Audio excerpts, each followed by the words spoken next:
Hello everybody, Ghost Critic with another video in the series of the Ultimate Graphic Novels collection that's currently out in the UK. We're up to volume 3 and it's Iron Man Extremis. I've never really collected Iron Man at all, so kind of going into this with kind of fresh eyes. Written by Warren Ellis with artwork by Adi Gradnov. And I guess this is a really good kind of jumping on point for anyone not familiar with Iron Man, in a way. This is volume 4 of The Invincible Iron Man. It collects issues 1 to 6 and the storyline obviously Extremis. And it's kind of a techno thriller type storyline, kind of a summer blockbuster for Iron Man.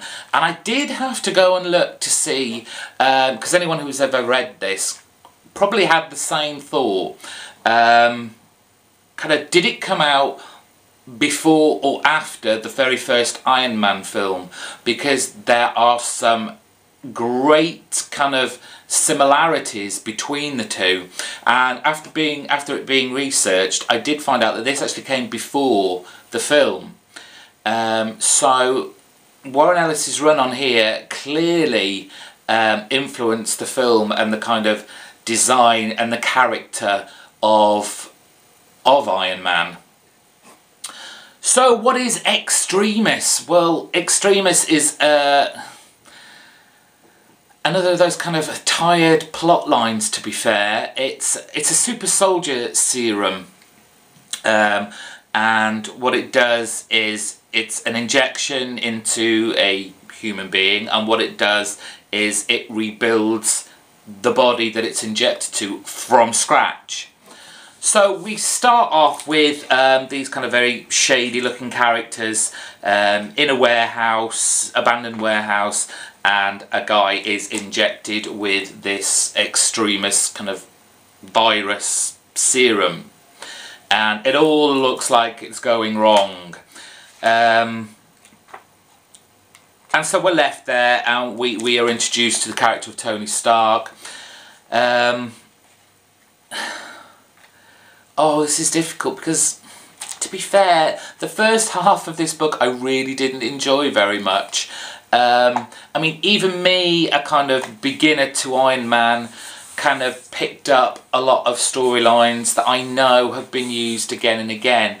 We have Tony Stark being interviewed by a reporter, and the reporter is trying to catch Tony out the whole supplying war kind of military weaponry for the fight against whoever, and obviously Tony Stark is very much against that. So he finds that the whole interview are kind of tricky, and outside of his like kind of the Stark HQ you have all these protesters because they're not happy with him supplying this technology to the military. But what is kind of ironic is after he finishes up with this this kind of interview, he dons his Iron Man suit, flies out from behind kind of Stark HQ, and all the protesters are like, oh, wow, it's Iron Man, I love Iron Man, he's great, which is kind of ironic given the capabilities of the Iron Man suit. So I did kind of find that was unintentionally humorous, or maybe Warren wanted it to be like that. But I kind of thought, kind of a sticky kind of proposition there. He meets up with an old friend of his called Maya, who we find about through a flashback, who he met at a convention many years earlier when Tony Stark was doing the kind of corporation meeting and greeting kind of conventions and they kind of kick off a friendship that obviously has lasted for many years, because she rings him up. She's at this place called, oh, what was it called? Future Farm, yes, which is where this super serum, this Extremis, has been developed. And where it has been stolen from, we find. And this is why those shady characters at the start of the book have got a sample of it. It's interesting, and this is how it kind of is good for a new reader coming in. You have a kind of reworking, a modernisation of the kind of Iron Man origin and how he came to be. And it is just like the film. He is there in, I guess it's Afghanistan or somewhere like that. He's supplied weaponry in this Sentinel design yes, it's Al-Qaeda, isn't it, in Afghanistan, and all the Taliban. But as they're unloading, the Taliban's obviously come in and start shooting people. One of the guns, bullets hits a mine and everything explodes, and obviously Tony gets caught in it, and this is where the whole shrapnel near his heart storyline. He keeps the basis of these storylines there. But obviously it's modernised to you know, a 20th century audience who are just coming in and starting to read Iron Man. And I don't know whether I like it that much. Kind of, there is this sense of kind of pandering to the new reader, and making it more, I guess, accessible. Which in a way, okay, this happens. We have to move with the times. This is just an old guy here in a corner with his comic books, being a bit grouchy about it, but hey ho. So you can tell I didn't really like this. At least the very kind of, about 3/4 of the book, I find it very tiring. There's a lot of talk, there's a lot of kind of predictable storylines. I mean, it's just handy that they decided to go and see this guy called Sal, who's suddenly become this kind of new agey kind of warrior who lives out in the forest and drinks apple juice and takes drugs and expands his mind, and he kind of basically tells them what they're doing wrong, that, you know, they're not as future thinking as they thought they were, and, you know, what's the purpose of the Iron Man suit, and the whole connections with the military that the two characters, Maya and Tony, don't think they really have, but are clearly embedded there.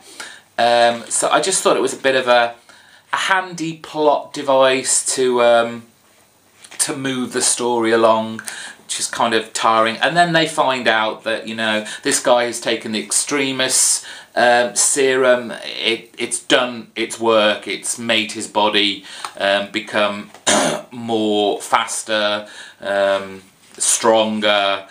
He can shoot fire out of his mouth. So obviously Iron Man dons his suit and goes and takes a shot at him, and he gets his ass well and truly kicked. And this is about the point where the story kind of picks up and is a little bit more interesting. Like I said, Iron Man got his butt served, and has to go to the Future Farm, goes to Maya for help, because he's just completely trash now. There's all sorts of things wrong with him, you know. He's got arms, hands gnarled, broken, ribs broken, everything. And obviously he has to reveal his identity to Maya, who never knew Tony Stark was Iron Man. And this is the bit where it kind of got exciting, and it's the whole idea that Tony was like, right, inject me with this Extremis. This is the only thing that's going to fix my body. And there's the whole dilemma of should we not use it. So obviously he does, and what happens is, like we know, it kind of rebuilds the body from scratch, but Tony's still got a lot of his tech actually inside him, under the layer of the skin, and it incorporates that within its rebuilding, so he becomes essentially a part of the technology of his Iron Man suit.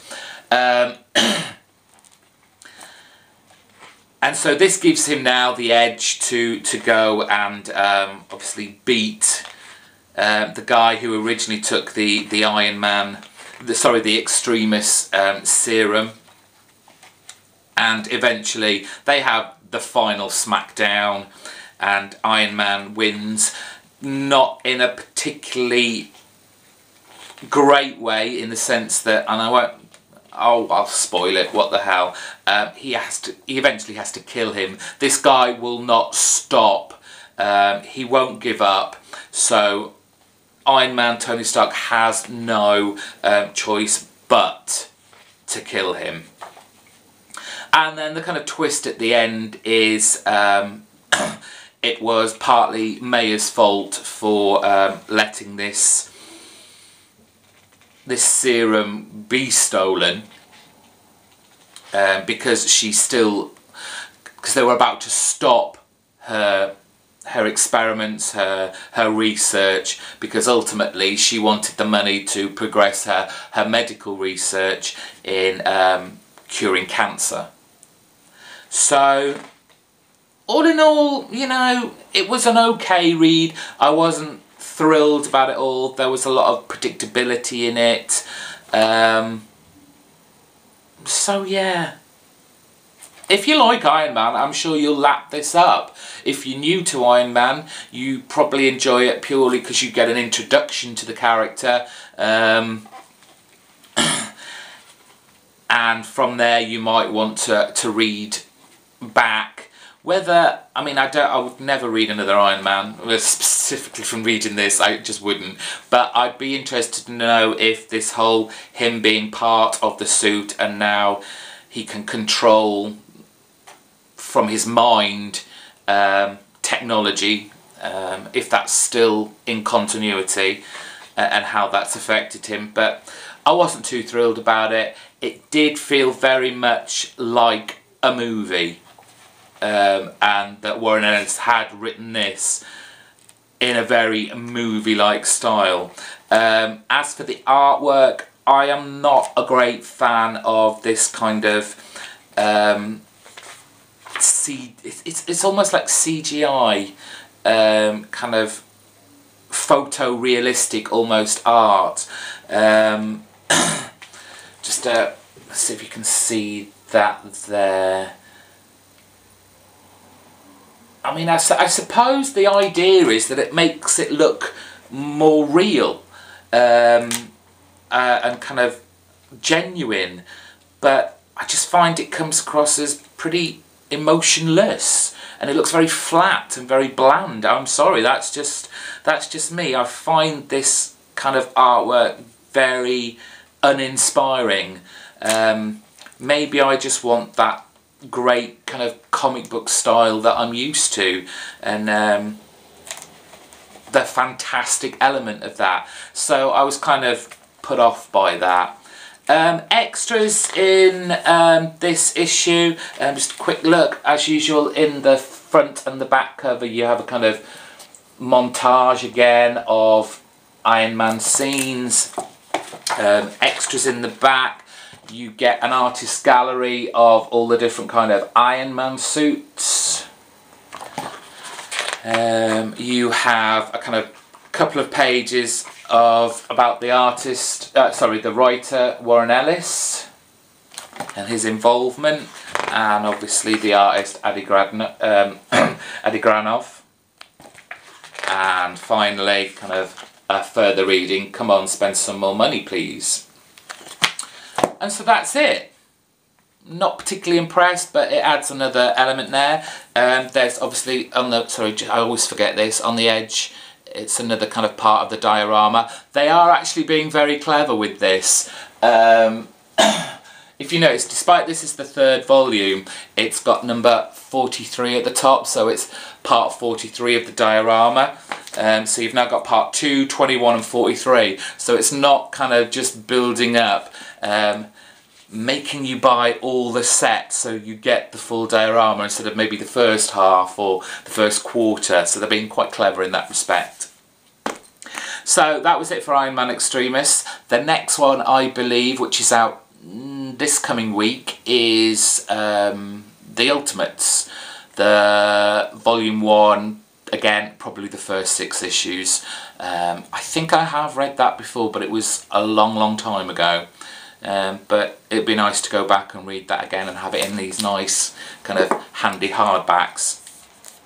So, what I'm going to do with these, because this might be your first video, I'm going to make a playlist of all the previous ones. So if you want to go back and see what I thought of stuff like, you know, The Amazing Spider-Man, the Coming Home one, or Uncanny X-Men Dark Phoenix, you've got a nice handy playlist area which you can just go to. So that's me. That's out. Another one coming up probably in a couple of weeks. Take care. Bye bye.